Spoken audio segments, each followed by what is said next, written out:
Today, 3 of the 4 all-in besties and a special guest share their predictions for 2025, which almost exclusively talk about Tesla and Tesla's products. Not intentionally, just a consequence of how impactful what the company is doing and how, at least according to these guys, it's really prime time. They also start to say a few things later on, which we'll get to, that I feel like I've been saying for roughly the last 5 years. Kind of takes a long time for things to work, and then all of a sudden they happen faster than you could have ever imagined. I think this is going to be the year where we're all going to look at humanoid robots and autonomous systems and be like, oh my God, I can't believe. So what David appears to be suggesting there is it is now officially prime time for humanoid robots and autonomous systems. By the way, I think he may be right. If only a company out there had thought to time everything so that they could really swing for the fences on these opportunities as opposed to be chasing after them like everyone else is likely to be doing. Oh wait, they did. They're called Tesla. Believe this is here. So this could be the year what of the big rollout. What a good choice. It's such a great, strong choice for the biggest winner. And I think the quote you're looking for is, how did you go bankrupt? Slowly and then all at once. That's how these technology changes. And man, I would love to have one of these for the ranch to just run around and do the perimeter security. Sorry, Nick, pull up you guys got to watch this if you haven't seen it. Nick, find the video of the GO2 with the wheels on it, managing terrain. Oh, yes. And everyone thought this was a BS video, that it was like CGI, wasn't real. It was AI generated. But like, this thing is just incredible. Here it is. This is a real video of this thing. Yeah. And it can learn from an LLM too, right? Like a large language model could teach it how to do something. Yeah.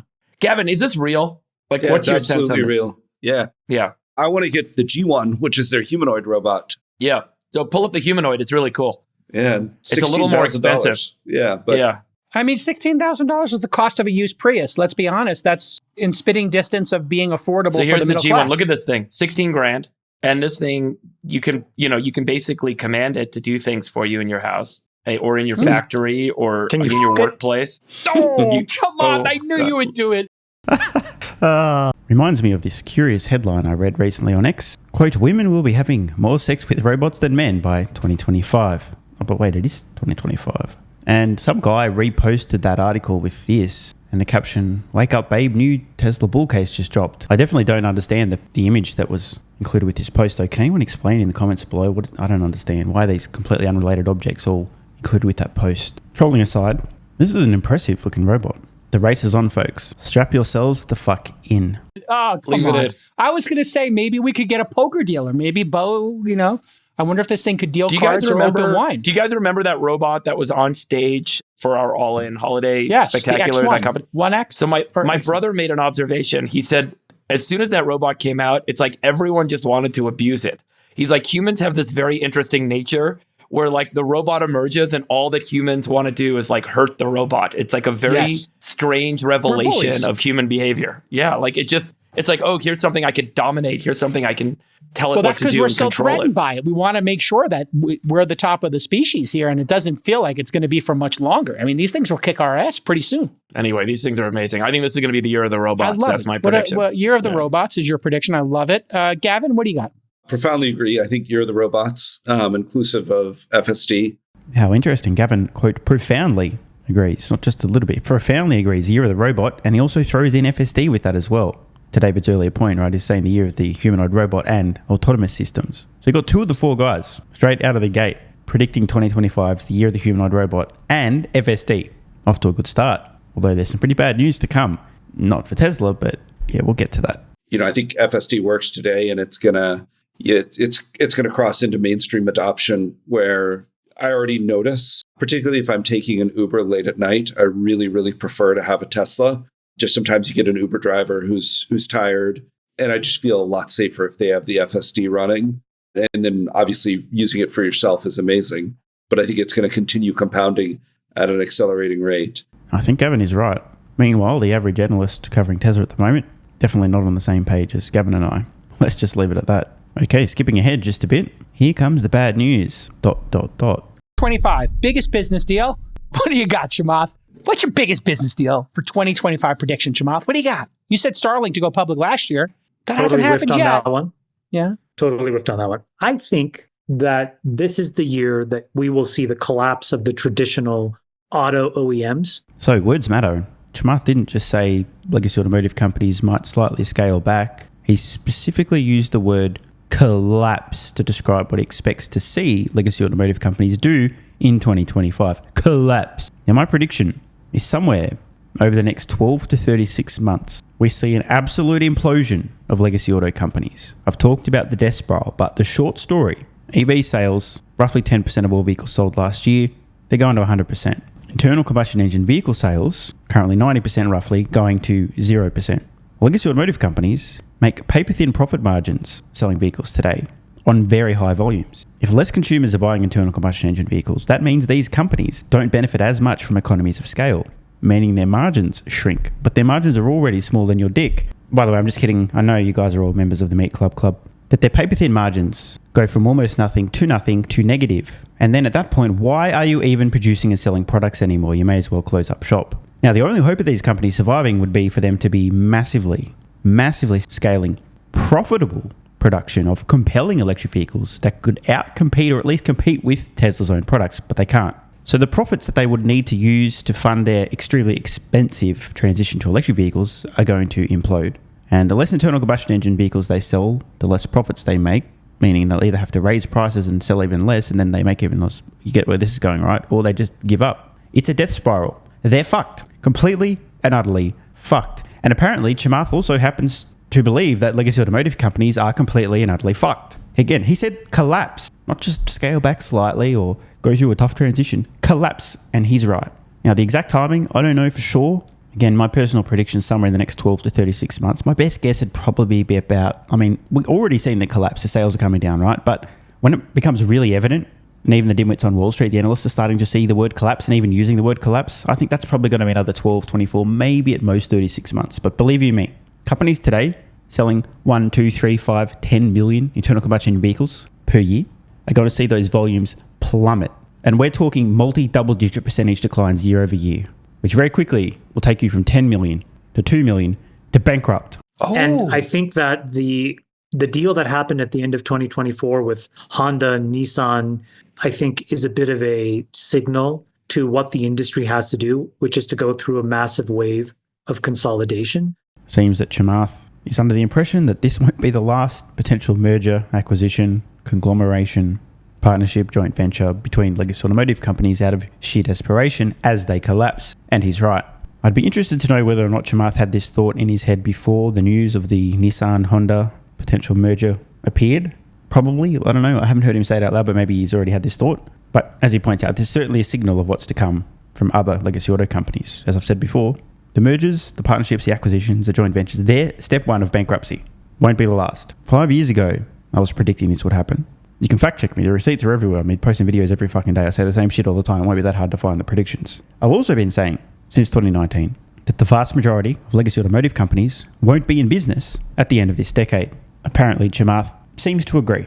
I think that Tesla is just in an incredible position with the quality of their vehicles and the quality of their software and the quality of their autonomy with FSD. So I suspect that after a couple of more meaningful product releases, it's just going to trigger the realization by the public capital markets that these auto OEMs are uninvestable. And I think the result... Oh, bro. Them's fighting words. Uninvestable. By the way, he's right. I've said it before, right? You've got to be fucking brain dead. And severely brain dead not to see the writing on the wall for these legacy auto companies and to think that there are analysts today who still have buy ratings on all these companies. They have to be brain dead. Now, over the short term, the stock could do anything. But it's inevitable. All of these companies are going out of business. Their revenue is going to collapse. Their profits are going to collapse. Their sales are going to collapse. And then they're going to go out of business. So how on earth any analysts at all would still be recommending investors not even just buy, but hold these stocks? I just don't understand. So interesting prediction here from Chamath. 2025 is the year these companies realize they're fucked. And importantly, investors realize they're fucked. Analysts realize they're fucked. And if we follow this to its logical conclusion, that would mean the valuations of these companies also implode. Of that will be a wave of auto mega mergers. And for people who don't know, Honda and Nissan signed an agreement to merge, and Mitsubishi is involved because they're part of, I think, Nissan's alliance. This would obviously get rid of all of the redundancy. But yeah, I think this is going to touch the European yeah. OEMs are in real trouble. What does Volkswagen do? It's not clear. What does Stellantis do? It's not clear. These are all businesses that are effectively melting icebergs. And so, typically melting iceberg businesses when they get put under pressure from smart investors like Gavin and his ilk, they're forced to merge. It's Are just you the cost short of these, capital. Gavin? Gavin, you got a spread trade? Are you short these names? I would rather not talk about specific positions. I would just say I agree 100% with Chamath. I think All right, there you go. So, reading between the lines here, when Gavin obviously doesn't want to disclose any of his positions, but he certainly agrees with Chamath that these companies are going to collapse. There'll be mergers out of desperation, and investors may soon realise that they are doomed. Interestingly, once again, we have agreement among 2 of the 4 guys on the All In pod about an outcome in 2025. Let's recap so far. The year of the humanoid robot and autonomy/FSD.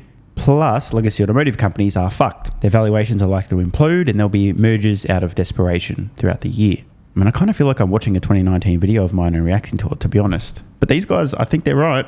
Normally it's me saying, don't say I didn't warn you, but today I say, don't say they didn't warn you.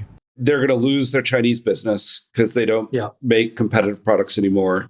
If there's not massive protectionism, and we're seeing signs of that, they'll be caught between Tesla and the Chinese OEMs. And I think the only way that this doesn't have the only risk to Chamath's prediction is just government intervention, because they're such big employers and, often seen as national champions. But absent really significant government support, they're all in deep trouble. Okay. 1,000,000,000% agree. And when we talk about big, deep government support, we're talking to the tune of likely hundreds of billions of dollars. At some point, the government, even wanting to save industries and retain jobs, just has to say, you know what, fuck it. We've got to cut our losses. We can't throw $100+ billion at this Titanic and let it sink anyway. Want more content? Early access? Bunch of perks? Click the links in the pinned comment. AG1 is awesome. I've been taking it daily now for more than 3 years. It's a great way to fill in nutritional gaps. It's packed full of vitamins, minerals, and whole food source nutrients, plus has prebiotics, probiotics, and adaptogens to improve gut health, regularity, and help your body handle stress. I'm always looking for an edge to help me feel and perform my best, which is why I haven't missed a day of AG1 for more than 3 years. Just try it and see how you feel. Click the link in the pinned comment or head to drinkag1.com/SMR and get yourself a free 1-year supply of vitamin D3 plus K2 and 5 travel packs. This is what viewers of the channel had to say after trying AG1. I feel like I have a lot more energy since I started on AG1. Just got my AG1 in the mail. Legit feeling the effects after day 3. 3 months ago, I started AG1 and have been enjoying the evenness of alertness and energy that lasts the day. I just started the wife on it too. Are you convinced yet? I mean, hey, it's worth trying, right? Click the link in the pinned comment or head to drinkag1.com/SMR, or I can keep going. This viewer, after about a month on AG1, definitely a lack of fatigue in the afternoon. Pleasant side effect is that my coffee intake has imploded and is almost down to 0. One more? Yeah, why not? I honestly feel younger and will be continuing to use AG1. This stuff really is crazy good. I didn't think it would be, but this stuff is awesome. It really is what everyone is saying. One more? Don't mind if I do. I've just received my 3rd month supply. I've drank it every day. I have so much energy throughout most of the day. I'm productive, started a new business, started socializing, refurbished a boat. It's no coincidence. Thank you for your persistence, your integrity, and your insights. Now look, these are not my words. These are not my testimonials. This is what you guys and girls are saying. Maybe it's 100% placebo effect. But even if that's the case, I think it's money well spent. Click the link in the pinned comment or head to drinkag1.com/SMR and get yourself a free 1-year supply of vitamin D3 plus K2 and 5 travel packs.